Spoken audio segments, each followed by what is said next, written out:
está preparado para, quase preparado, né?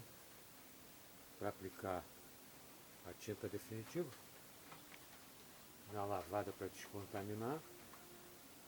E talvez precise só de uns toquezinhos mais, mas eu acho que dentro do que eu preciso está razoável. Não preciso de melhor do que isso.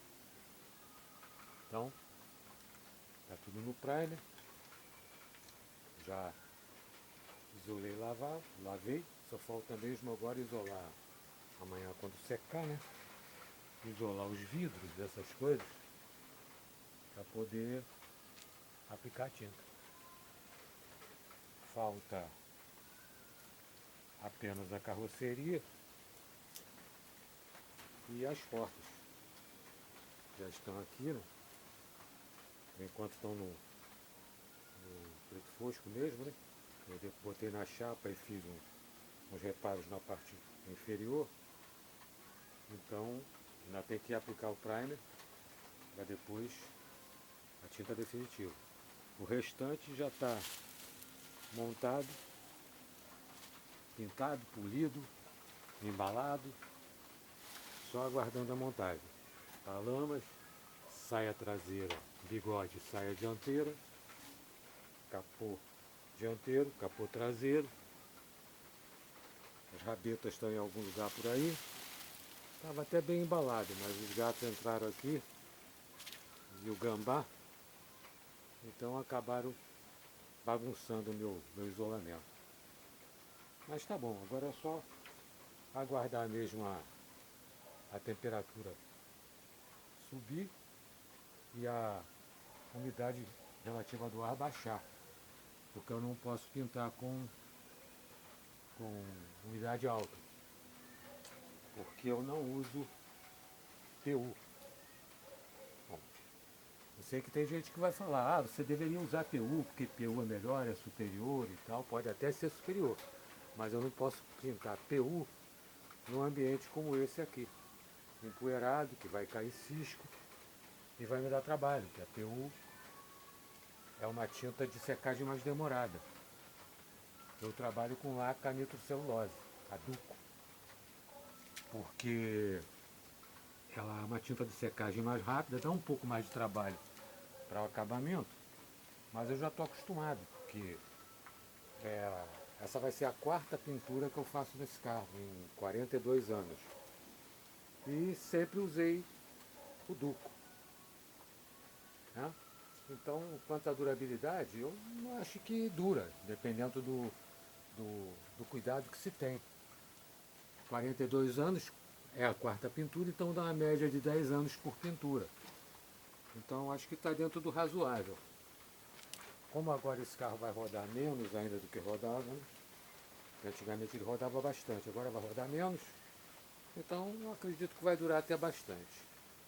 Um outro problema do PU também para mim é que é uma tinta de cheiro muito forte e ela voa muito, ela fica em suspensão no ar por muito tempo, então vai contaminando o ambiente e, e isso não é bom para mim. Aliás, para mim eu não tenho problema nenhum respiratório, mas a minha esposa tem, então não é bom. Já o Duco não, o Duco já é bem mais fácil de trabalhar. O inconveniente atualmente do Duco é que não é difícil quem faça a mistura. Aqui no Rio de Janeiro, por exemplo, que eu conheço nessa região aqui, só tem uma empresa que está, uma loja que está fazendo a Duco, né? Então, se eu precisar, eu vou ter que pegar uma peça, levar lá para me preparar ela no dia seguinte. Mas quanto ao alinhamento, o carro está direitinho, ele já era um carro alinhado, né? Aqui eu tive um problema que eu bati numa pilastra, esse lado aqui, mas eu consegui acertar. E talvez não fique muito perfeito esse alinhamento aqui das portas, porque essas portas foram estragadas por um lanterneiro que trabalhou há muito tempo nelas, e ele cortou a parte de baixo da porta com um maçarico. Então empenou toda a porta. Então agora eu refiz o trabalho uma das portas eu retirei a folha do lugar para fazer. E eu cortei aqui aproximadamente 15 centímetros de chapa ali embaixo, modelei, alinhei a caixa do fundo que estava fora. E ô burrico, tá chateado? Você não vai entrar aqui não pode mais fazer bagunça aqui não. Burrico. Aí então eu fiz esse reparo aí, mas sendo que uma porta, a direita, ainda está em estado bom. A esquerda ela já sofreu reparo aqui, nessa parte do retrovisor, aqui, e vai ter um aqui, que já estava até pronto, mas eu fui funcionar o carro andou para trás e bateu a quina no muro, ali na parede. Então vou ter que, trincou aqui, vou ter que descascar, dar uma soldazinha e depois dar massa e acabamento. Mas tá meio feio assim, né? Porque tá com as manchas da tinta, né? Porque esse preto fosco vinílico ele dá aquela absorvida, então aparecem as manchas de massa que tem embaixo, que é o mapeamento, né? Mas no futuro essas folhas de porta vão ser trocadas.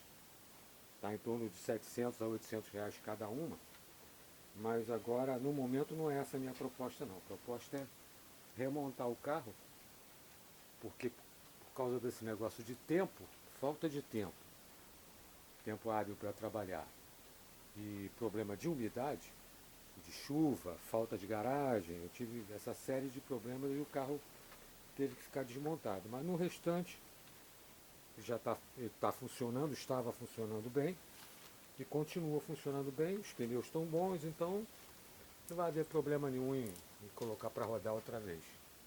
É só mesmo questão de pintar e montar. A montagem, para mim, é rápido porque eu já estou acostumado a montar esse carro.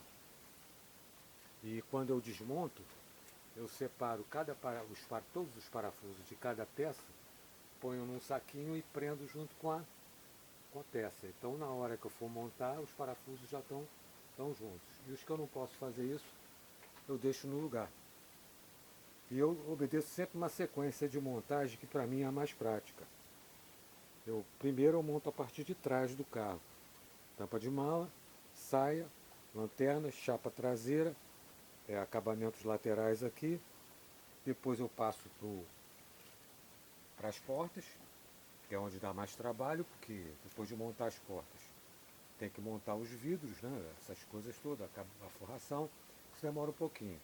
E janela lateral, as laterais. Depois disso, eu parto para o capô, que eu vou depender do capô alinhado para me dar o alinhamento do paralama. E o alinhamento do paralama, eu dependo da porta. Então eu tenho que ter a porta primeiro, depois o capô alinhado, centrado e com as aberturas aqui certas, né?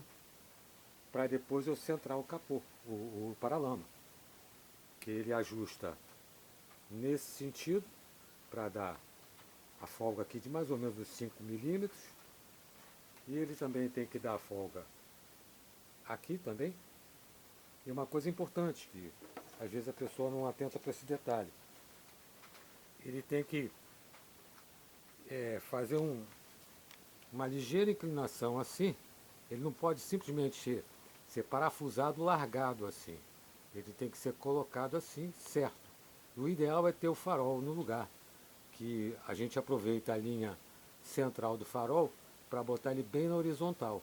Que se ele tiver caído, provavelmente essa brecha aqui vai ter uma certa alteração. Então se você alinha ele aqui, você garante que esses 5 milímetros aqui não vão mudar mais de posição se você colocar certo. Aí você alinha aqui também.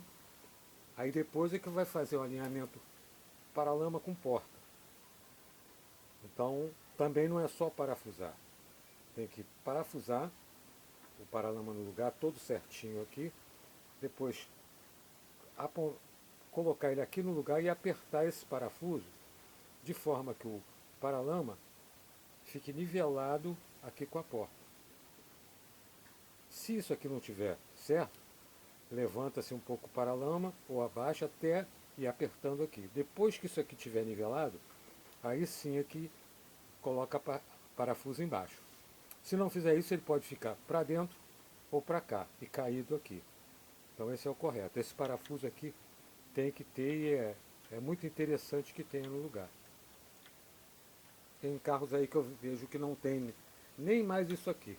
Que o funileiro às vezes esbarra aqui e se machuca, então ele acaba arrancando essa peça daqui. Isso aqui é necessário para dar o alinhamento, esse alinhamento aqui no paralama, senão ele vai ficar caído. Então é uma coisa, é uma besteirinha, mas que ajuda no alinhamento.